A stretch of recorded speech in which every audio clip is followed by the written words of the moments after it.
follow me. Follow me. Come on, come on, come on. So, Give me your name, please. Mike. I didn't ask that for you. That's all right. Don't worry. Go ahead, Mike. Yes, yeah.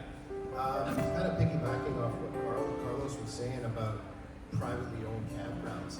Is there any regulation surrounding private campgrounds? And the reason why I ask is because I was seasonal. I've pulled out recently, and I've just heard horror stories about owners that have been there for so long, and now they're being told, with very little notice to vacate. And then prices are just absolutely, astronomical. And I don't know if that depends on amenities, but I guess my question is there any regulation for those private campgrounds? Wowzer, that was not on my question list, guys, so sorry to throw this one at you, but before you answer that, what's your name? It's Matt. Matt, thank you, Matt. Go ahead, I see Nikki grab the microphone first. To do it diplomatically, to answer your question, the short answer is no. There are no regulations. Yep. As I said, yeah, it's their land. Unfortunately, with the cost of operating, the Ministry of Environment's cracking down, so people have had to increase their and improve their septic systems, well systems. The inspections don't go the way they want. The cost to redo them, fix them is literally cost prohibitive to some of these small campsites. Yeah. Unfortunately, we do have a lot of large corporations coming in, buying out these small campgrounds that mom and pop used to run. And those were the ones that we wanted to go to as transient, right? Those are the ones I wanted to support. But unfortunately, some of the large corporations have come in and they're ruthless. They fix it They're up and do it up, ruthless, right? and then they raise the prices. Yeah, they have the deep pockets, and with some of them that have all these large amenities, it costs to maintain them. And the prices keep going up, but as long as people continue to pay them, they're going to keep on charging them. So those large corporations, are they also regulated or no? There are Just a second. no Can you regulations. Repeat the question. So everyone, repeat the question you just said. So everyone Oh, can hear. the question was if there's regulations against the large corporations, and the answer is no. We actually had a couple at our booth on Friday who's had a private, they were at a private park, and it was purchased by a larger resort, and they were actually happy. Exactly. They were actually grandfathered in at the price they were at, and yes, the new people coming in would be at the new price, but they were happy to see the changes that had happened in the park. So sometimes there's good and sometimes there's bad, but it was refreshing to actually hear a good story. I'll let you, Carlos, just a second. Just want I think the challenge is when they come in and they change, they may change the park atmosphere. So if it may change what you like, and so you leave, but then if it doesn't, it may change into something that you really like. So again, it changes the park a bit, but there are a lot of people do enjoy that as well. Carlos. So there's a little bit of shop talk because, like I said, I've been in a seasonal for 8 years now. So we've been at it for a while. So one thing I want to bring up: A, to your point, there's no regulations. B, I want to emphasize this because I've seen this over and over and over again at not just my campground, every campground.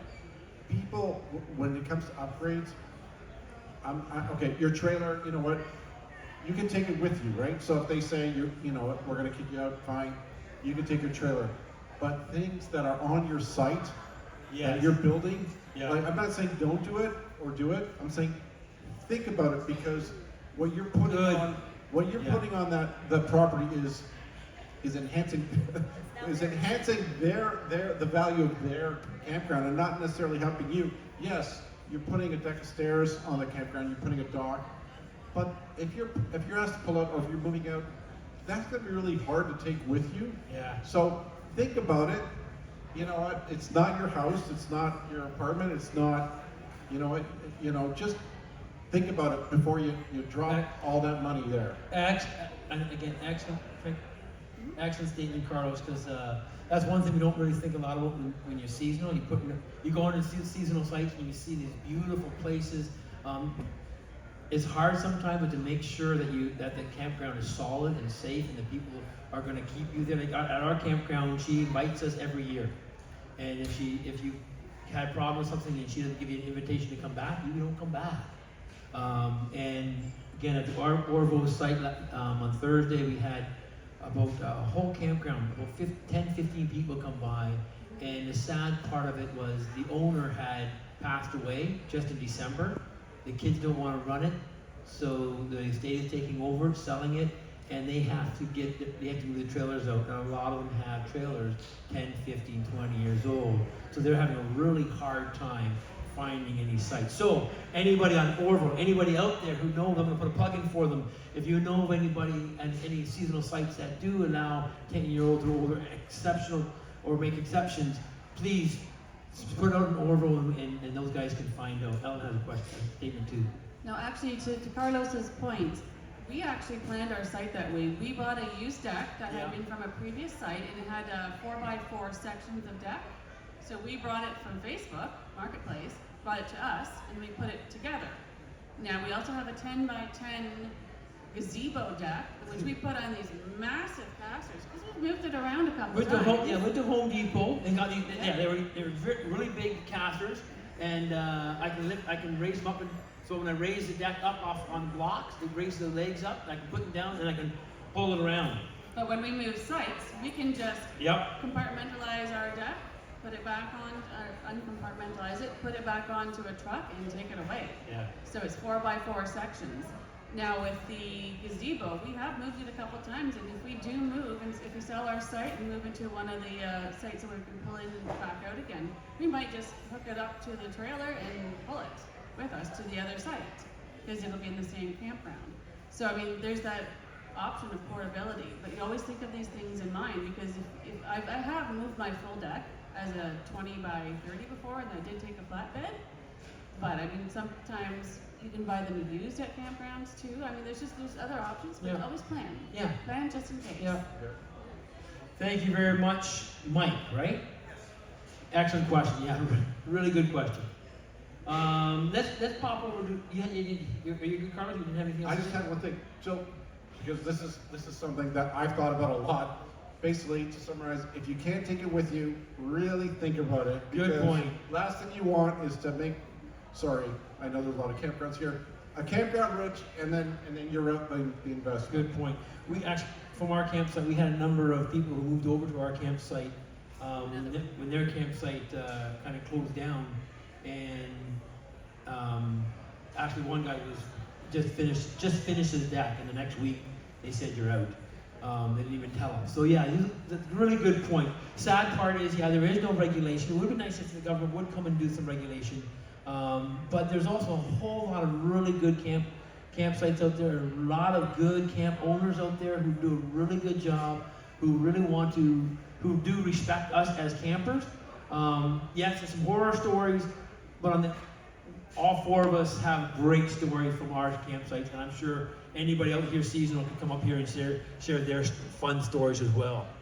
So, but I want to pop over, and we've been talking a lot about seasonal. Our time is coming to an end in 10 minutes. I'm known to go overtime, but I see Shane's out there, and so if I go overtime, he's going to come over and pull the cane away from and pull me out. You don't want to be on Santa's naughty list either. Oh, Santa's out there too. I sat on his lap yesterday. Remember me, Santa? So let's pop over to a question on transient. Let me see. Okay, I don't know if anyone had one, a breakdown.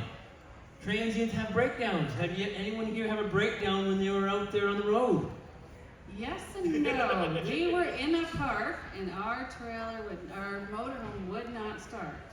Our motorhome is 1986, and I'm not going to name the campground. Only 80,000 clicks on it. I'm not going to name the campground we were in, No. but we were in a campground, and we heard some really creepy noises, and me, Scott, and my mother were in the campground, and we were getting scared.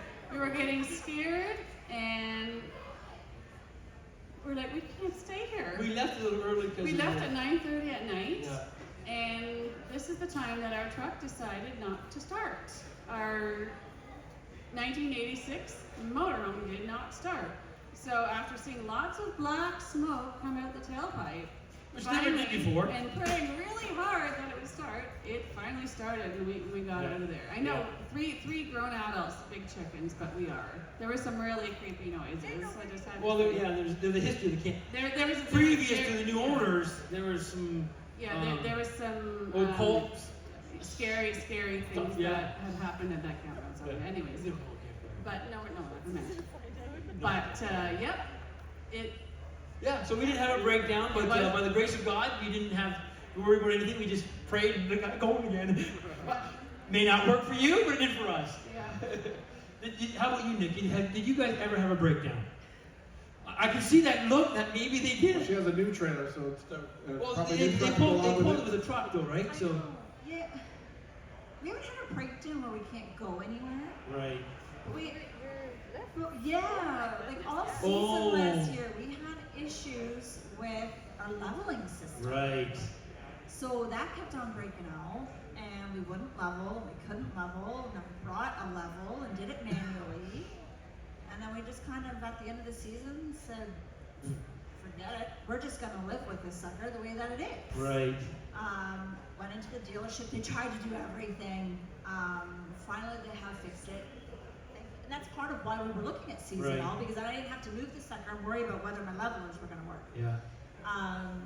But yeah, I mean, we haven't not been able to move but mechanical issues with trailers do happen as well when you're transient. Yeah. You know, it's not necessarily a blowout of a tire, but what happens if something on your machine is not working?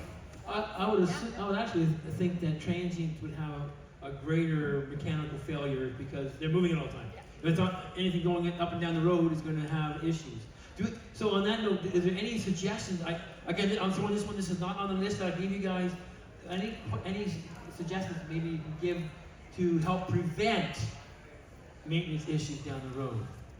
Ellen? Actually, Friday, we had a couple at our booth, and we told them the model of C-Class we're looking at. And they said, you know what? They have slides.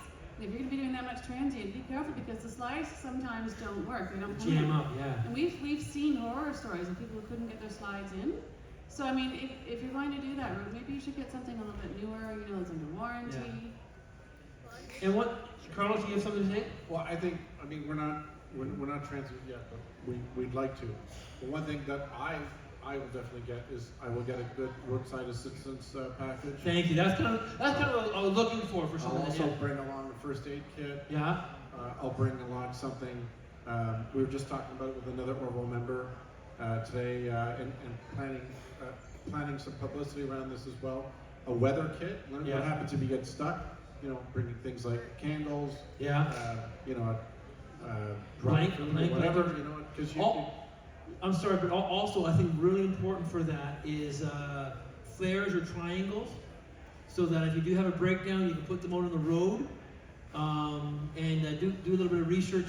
I can't remember off the top of my head how far they're supposed to be from your vehicle, but I would also recommend that. So if you have a breakdown on the road, you can stay safe.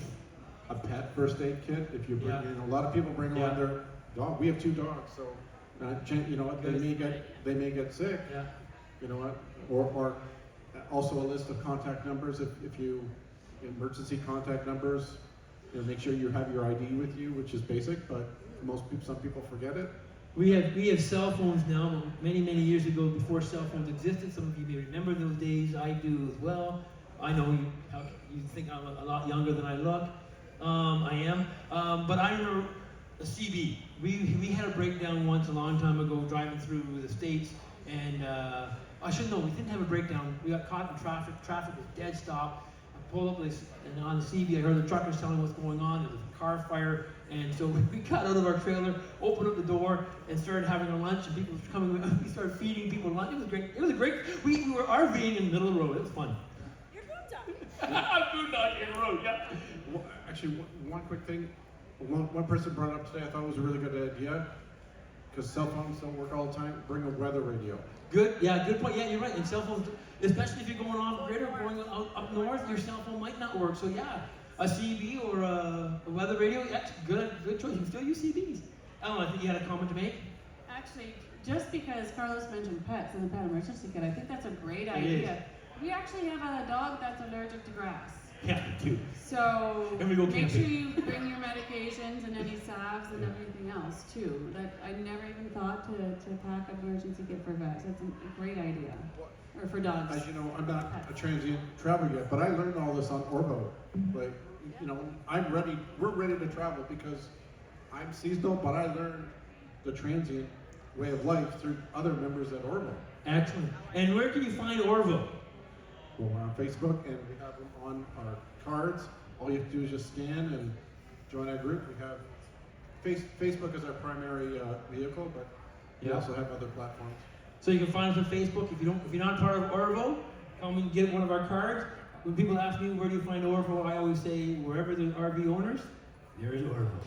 So we have a few minutes, just 1 or 2 minutes left. I'm going to give everyone an opportunity just to close up and say goodbye. Whatever you want to say, this is your opportunity. I'm going to sign off because we're going to be out of time, and I'm going to pass over to Nikki.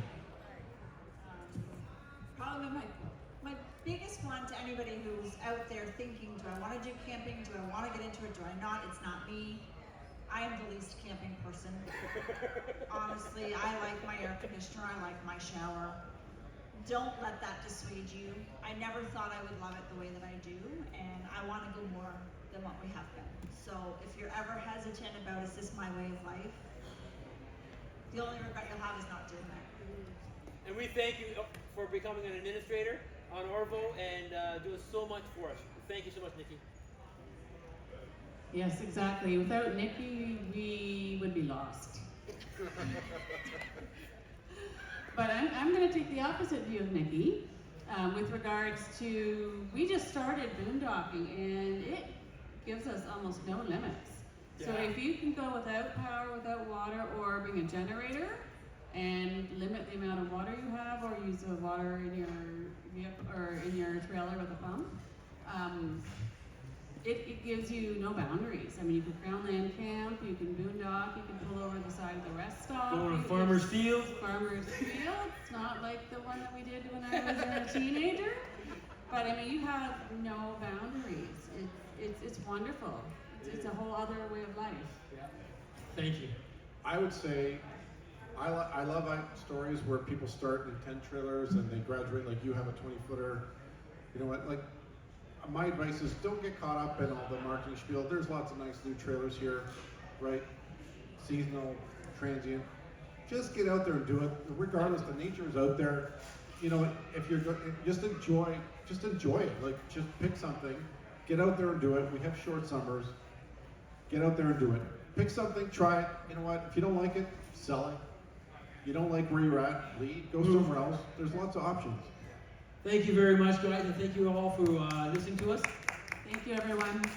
Thank you.